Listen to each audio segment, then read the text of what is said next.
तो ये स्टूडेंट हमारा क्वेश्चन नंबर 11 है। ये question, a particle starts from rest, moves from point 1 2 to 2 3 under the influence of force F equal to 4xi cap plus 3y square J cap, find its final kinetic energy. ये हमें force given है, force की value दी हुई है और हमें kinetic energy निकालना है। ये क्वेश्चन मैकेनिक्स का वर्क एनर्जी थ्योरम से रिलेटेड है। Total work done by all forces equal to change in kinetic energy. यहाँ पर वेरिएबल फोर्स दिया है, इसकी वर्क डन निकाल लेंगे और वर्क डन की जो वैल्यू होगी वही काइनेटिक एनर्जी में चेंज के इक्वल होगा। तो so let's start for its solution. Here we will write D W equal to vector F dot vector D R. F की value 4x I cap plus 3y square J cap and D R की value dx I cap plus dy J cap हो जाएगा। अब इसकी जो work done होगा, total work done हम लोग निकालेंगे और total work done according to work energy theorem, according to work energy theorem जो टोटल वर्क होता है W total equal to change in kinetic. यही कॉन्सेप्ट है इस क्वेश्चन का। कॉन्सेप्ट हमारा हो गया work energy theorem, total work done equal to change in kinetic energy. और सॉल्यूशन के लिए हम टोटल पहले वर्क निकाल लेते हैं। तो W हो जाता है डी डब्ल्यू का इंटीग्रेशन, इसका इंटीग्रेशन कराएंगे तो देखिए ये पहले प्रोडक्ट कराएंगे तो 4x into D X plus 3y square into D Y हो जाएगा। इस यहाँ भी इंटीग्रेशन का साइन लगाएंगे और लिमिट x 1 से 2 तक गया है, इसलिए यहाँ 1 to 2 लगाएंगे। y 2 से 3 तक गया है तो 2 से 3 लगाएंगे तो W इक्वल टू हो जाएगा 4x स्क्वायर अपॉन 2, यहाँ लिमिट 1 से 2, फिर प्लस यहाँ पर हो जाएगा 3, फिर y क्यूब बाई 3, इसका इंटीग्रेशन हो जाएगा 2 से 3।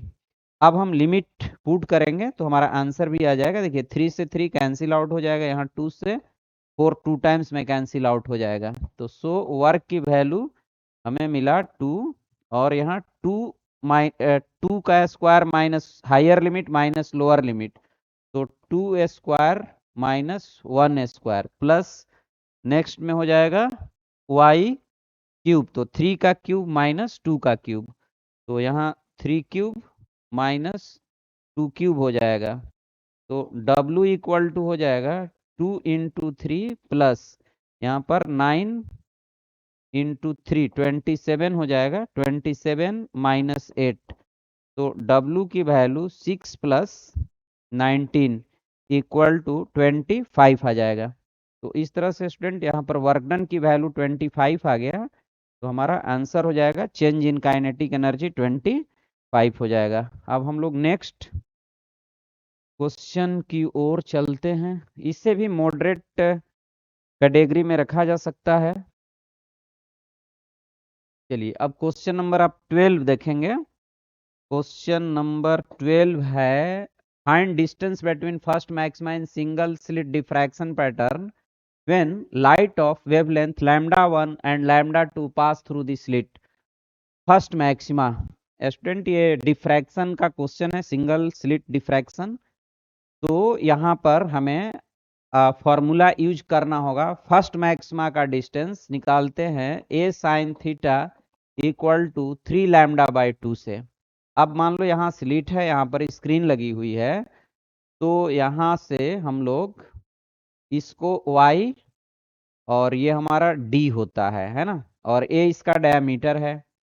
तो हम लोग यहाँ से लिख सकते हैं कि tan थीटा की जो वैल्यू होगी वो y बाई डी होगी और वो लगभग साइन थीटा के बराबर होगी। तो यहाँ y into y by d equal to 3 lambda by 2, तो y की वैल्यू हमें मिल जाएगा 3d लैम्डा बाई 2a। ये पोजीशन होगा स्क्रीन पर मैक्सिमा का। y is the position of maxima on screen.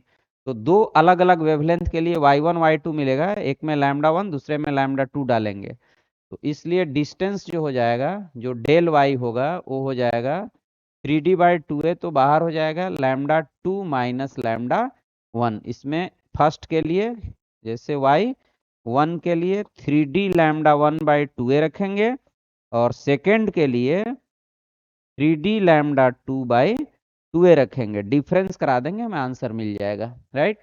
अब हम लोग चलते हैं क्वेश्चन नंबर 13 की ओर, 13 की ओर चलते हैं, क्वेश्चन नंबर 13।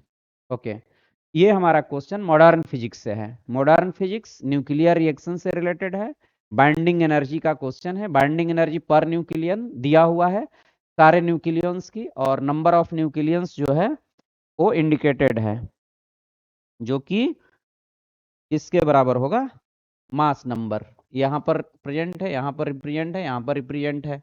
तो ये नंबर ऑफ न्यूक्लियंस है, और एक न्यूक्लियंस की बाइंडिंग एनर्जी सबका गिवन है। जैसे इसका गिवन है लास्ट में ये 5.6, इसका गिवन है 6.4, एंड यूरेनियम का गिवन है 5 मेगा इलेक्ट्रॉन वोल्ट। ओके, तो अब हम क्या करते हैं कि जब एनर्जी रिलीज होता है तो बाइंडिंग एनर्जी इंक्रीज करता है। तो पहले इधर साइड का बाइंडिंग एनर्जी, इधर साइड की बाइंडिंग एनर्जी निकाल लेंगे, टोटल बाइंडिंग एनर्जी निकालेंगे। यहाँ बाइंडिंग एनर्जी पर न्यूक्लियन दिया है, तो न्यूक्लियन से मल्टीप्लाई करेंगे। एनर्जी जो रिलीज होगा इधर वाले बाइंडिंग एनर्जी डिफरेंस उधर वाले बाइंडिंग एनर्जी के बराबर होता है। तो ऑब्वियसली इसका सॉल्यूशन आएगा, आपको 115 को मल्टीप्लाई करना पड़ेगा इसकी बाइंडिंग एनर्जी पर न्यूक्लियन 5.6 से, फिर प्लस हो जाएगा, फिर ये हो जाएगा 105, और बाइंडिंग एनर्जी पर न्यूक्लियन 6.4 हो जाएगा, फिर माइनस करना पड़ेगा 220 इंटू 5। अब इसको सॉल्व करेंगे तो हमें आंसर मिल जाएगा, मल्टीप्लाई वगैरह कर लेंगे, अब आंसर अब टिक कर लेंगे क्या होगा, है ना। तो ये सॉल्यूशन रहा। ओके, अब नेक्स्ट क्वेश्चन हम लोग देखते हैं। आई होप कि ये समझ में आया होगा आप लोगों को। आप आंसर थोड़ा मल्टीप्लिकेशन वगैरह करके निकाल लेंगे। ओके, अब क्वेश्चन नंबर हमें मिला, ओके 13 हो गया। Question number 14, in a potentiometer setup a cell of EMF E1 is balanced by length 45 cm। ये पोटेंशियोमीटर का क्वेश्चन है। एक और हम लोगों ने पहले क्वेश्चन कर रखा था करंट इलेक्ट्रिसिटी का, जो कॉम्बिनेशन ऑफ सेल से रिलेटेड था, उसमें ग्रुपिंग ऑफ रेजिस्टेंस का भी कॉन्सेप्ट था।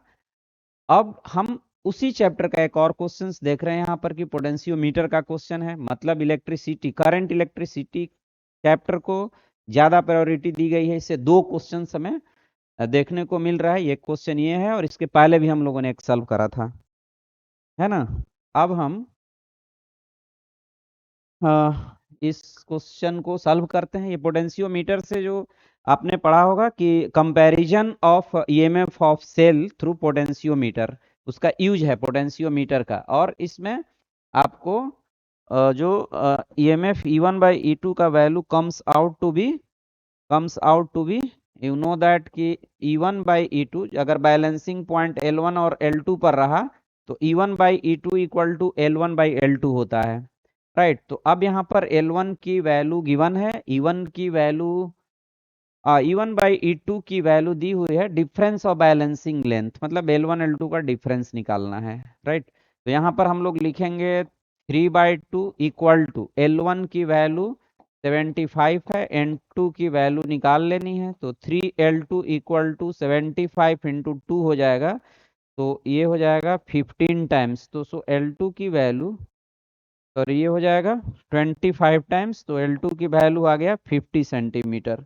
तो डिफरेंस फाइंड आउट करना था, तो L1 minus L2 mean del L equal to L1 minus L2 होगा, और value 75 centimetre minus 50 centimetre equal to 25 centimetre हो जाएगा। तो ऑप्शन नंबर 1 इसका आंसर हो जाएगा।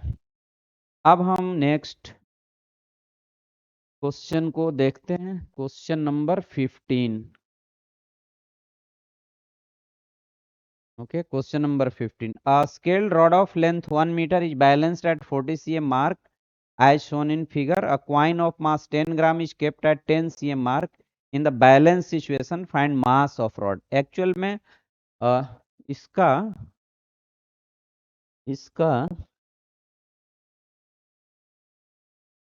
इसका फिगर यहाँ नहीं है, बट फिगर इसका स्टूडेंट इस तरह से दिया हुआ है, यहाँ 10 cm मार्क पर क्वाइन है और 40 पर बैलेंस किया हुआ है इसको।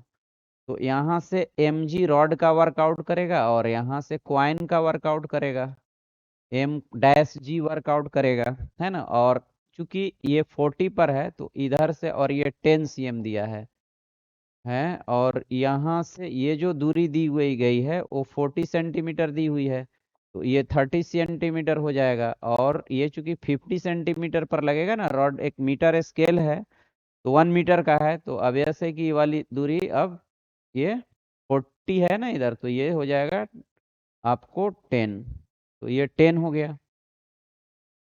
अब हम लोग क्या करेंगे, mass of rod mg into 10 equal to क्वाइन का है 10 ग्राम इंटू जी इंटू इसका हो जाएगा 30, तो जी से जी गया, 10 से 10 गया, m इक्वल टू 30 ग्राम हमारा आंसर हो गया। तो इस तरह से रॉड का जो मास है वो 10 ग्राम है। बैलेंसिंग का क्वेश्चन है ये, आपको रोटेशनल डायनेमिक्स का क्वेश्चन है, जहां पर हम टॉर्क एंड मैकेनिकल इक्विलिब्रियम पढ़ते हैं, तो ये मैकेनिकल इक्विलिब्रियम का क्वेश्चन है।